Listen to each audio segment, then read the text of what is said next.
ہمارے تیسرے حصے میں ہم جنت کے قیام اور وہاں سے زمین کی طرف اترنے کے واقعات کا جائزہ لیں گے۔ ابلیس کے نکالے جانے کے بعد حضرت آدم علیہ السلام جنت میں پرسکون زندگی گزار رہے تھے۔ پھر اللہ تعالیٰ نے ان کی بائیں پسلی سے حضرت حوا علیہ السلام کو پیدا فرمایا تاکہ وہ ان کے لیے تسکین کا باعث بنے۔ انہیں جنت کی ہر نعمت استعمال کرنے کی آزادی دی گئی سوائے ایک مخصوص درخت کے۔ اللہ نے انہیں واضح طور پر متنبع کر دیا تھا کہ اس شجرے ممنوعہ کے قریب مت جانا، اور یہ بھی بتا دیا تھا کہ شیطان تمہارا کھلا دشمن ہے۔ لیکن شیطان نے انتہائی چالاکی سے انہیں وسوسہ دلایا۔ اس نے جھوٹی قسمیں کھا کر دھوکہ دیا کہ اس درخت کا پھل کھانے سے وہ ہمیشہ کے لیے جنت میں رہیں گے یا فرشتے بن جائیں گے، جس کے نتیجے میں ان سے وہ درخت کا پھل کھایا گیا۔ لیکن یہاں ایک بہت اہم عقائدی پہلو سمجھنا ضروری ہے۔ جی بالکل، یہ کوئی ارادی یا جان بوجھ کر کی گئی بغاوت قطعی طور پر نہیں تھی جیسا کہ ابلیس نے کی تھی۔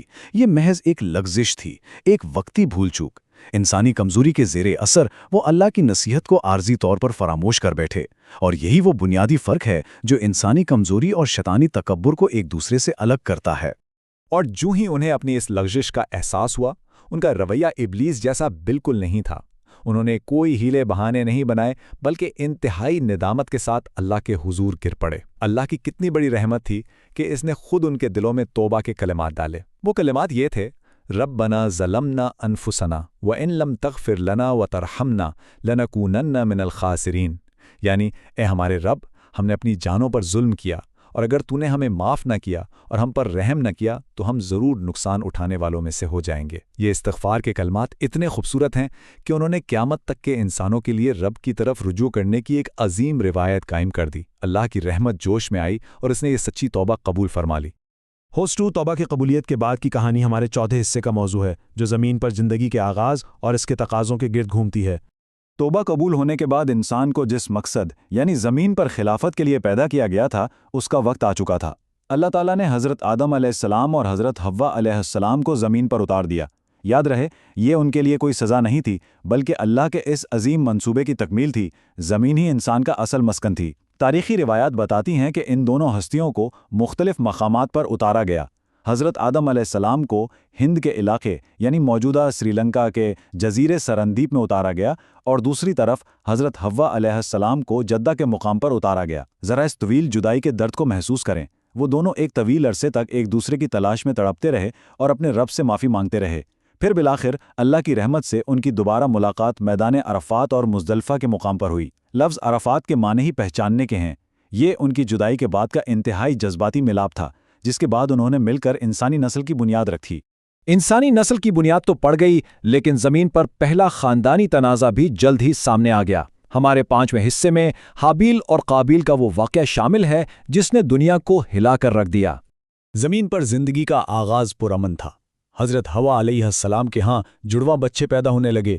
یہ زمین ابھی تک کسی بھی قسم کے ظلم یا خون ریزی سے پاک تھی، لیکن پھر حسد اور انا کا وہ خوفناک کھیل شروع ہوا جس کا انجام انتہائی بھیانک تھا۔ آدم علیہ السلام کے بیٹوں کے درمیان شادی اور قربانی کا مسئلہ پیش آیا۔ فیصلہ یہ ہوا کہ دونوں اللہ کے حضور قربانی پیش کریں گے۔ حابیل ایک متقی اور نرم دل انسان تھا۔ اس نے اپنے ریوڑ میں سے سب سے بہترین چیز خلوص نیت کے ساتھ پیش کی، اور اللہ نے اس کی قربانی قبول فرما لی۔ دوسری طرف قابیل کی نیت میں کھوٹ تھا۔ اس نے اپنی فصل کا خراب حصہ پیش کیا، جس کی وجہ سے اس کی قربانی مسترد ہو گئی۔ اب بجائے اس کے کہ وہ اپنی غلطی مانتا، وہ حسد کی آگ میں اندھا ہو گیا۔ اس نے اپنے بھائی حابیل کو جان سے مارنے کی کھلی دھمکی دے دی۔ حابیل نے انتہائی پرامن جواب دیا کہ اگر تم قتل کے لیے ہاتھ بڑھاؤ گے تب بھی میں تم پر ہاتھ نہیں اٹھاؤں گا۔ لیکن قابیل کے سرکش نفس نے اسے اکسا کر ہی چھوڑا، اور اس نے اپنے سگے بھائی کی جان لے لی۔ یہ روئے زمین پر ہونے والا پہلا خون تھا۔ جذبات میں آ کر اس نے قتل تو کر دیا، لیکن اس کے فوراً بعد قابیل کے سامنے ایک لرزہ خیز سوال کھڑا ہو گیا، اور وہ سوال یہ تھا کہ حابیل کی لاش کو کیسے چھپایا جائے۔ یہ سوچنے والی بات ہے کہ پہلی بار زمین پر کسی انسان کی موت واقع ہوئی تھی۔ انسانیت کو ابھی تدفین کے کسی طریقے کا کوئی علم نہیں تھا۔ قابیل شدید پریشانی، خوف اور پچھتاوے کے عالم میں اپنے بھائی کی بے جان لاش کو اٹھائے دربدر پھر رہا تھا۔ اسے بالکل سمجھ نہیں آ رہا تھا کہ اس لاش کا کیا کرے۔ تب قدرت نے ایک عجیب طریقے سے مداخلت کی۔ اللہ تعالیٰ نے انسان کی رہنمائی کے لیے 2 کوے بھیجے۔ ان میں سے ایک کوے نے دوسرے کو مار ڈالا، اور پھر اپنی چونچ اور پنجوں سے زمین کورید کر ایک گڑھا بنایا، اور اس مرے ہوئے کوے کو اس گڑھے میں دبا کر اوپر سے مٹی ڈال دی۔ ہوسٹ 1 یہ منظر دیکھ کر قابیل ایک شدید روحانی اذیت کا شکار ہوا۔ وہ زور سے چلایا، ہائے افسوس، کیا میں اس کوے سے بھی گیا گزرا ہوں کہ اپنے بھائی کی لاش کو چھپا سکوں؟ اس واقعے سے قابیل کو تدفین کا طریقہ تو معلوم ہو گیا، لیکن اس پر یہ حقیقت بھی کھل گئی کہ اس نے کتنا بھیانک جرم کیا ہے۔ اس طرح انسانیت کو میت کے احترام اور تدفین کا پہلا سبق ایک پرندے کے ذریعے سکھایا گیا۔ اور اب ہم اپنی گفتگو کے آخری اور چھٹے حصے کی طرف آتے ہیں، جو حضرت آدم علیہ السلام کی وفات اور فرشتوں کے ہاتھوں ان کی تکفین کے متعلق ہے۔ زمین پر آزمائشوں اور قربانیوں کا یہ طویل سفر بالآخر اپنے اختتام کو پہنچتا ہے۔ حضرت آدم علیہ السلام نے زمین پر لگ بھگ 960 سال کی انتہائی طویل اور بابرکت عمر پائی۔ اپنے آخری ایام میں انہوں نے نبوت کا علم اور اپنی ذمہ داریاں اپنے نیک بیٹے حضرت شیس علیہ السلام کو منتقل کر دیں۔ جب ان کا آخری وقت قریب آیا تو انہیں جنت کی یاد ستانے لگی اور انہوں نے جنت کا پھل کھانے کی خواہش ظاہر کی۔ بیٹے پھل کی تلاش میں نکلے تو راستے میں انہیں انسانی شکل میں فرشتے ملے۔ ان فرشتوں کے پاس جنت سے لایا گیا کفن اور خوشبو تھی۔ انہوں نے بیٹوں سے کہا کہ اب تمہارے والد کی وفات کا وقت آ پہنچا ہے، ہمارے ساتھ چلو۔ جمعہ کا بابرکت دن تھا جب حضرت اسرائیل علیہ السلام نے حضرت آدم علیہ السلام کی روح قبض کی۔ فرشتوں نے خود باقاعدہ تدفین کے مراحل انجام دیے۔ انہوں نے غسل دیا، انہیں جنت سے لایا گیا کفن پہنایا اور جنتی خوشبو لگائی۔ پھر انہوں نے قبر کھودی، باجماعت نماز جنازہ ادا کی اور وقار کے ساتھ ان کے جسم خاکی کو قبر میں اتار کر مٹی ڈال دی۔ اس عمل کے بعد فرشتوں نے آدم علیہ السلام کی اولاد سے مخاطب ہو کر ایک تاریخی جملہ کہا، اے آدم کے بیٹو، اپنے مردوں کو دفنانے کا یہی طریقہ ہے اور اب قیامت تک تمہاری یہی سنت رہے گی۔ یہ اس عظیم زندگی کا ایک انتہائی پروقار اختتام تھا۔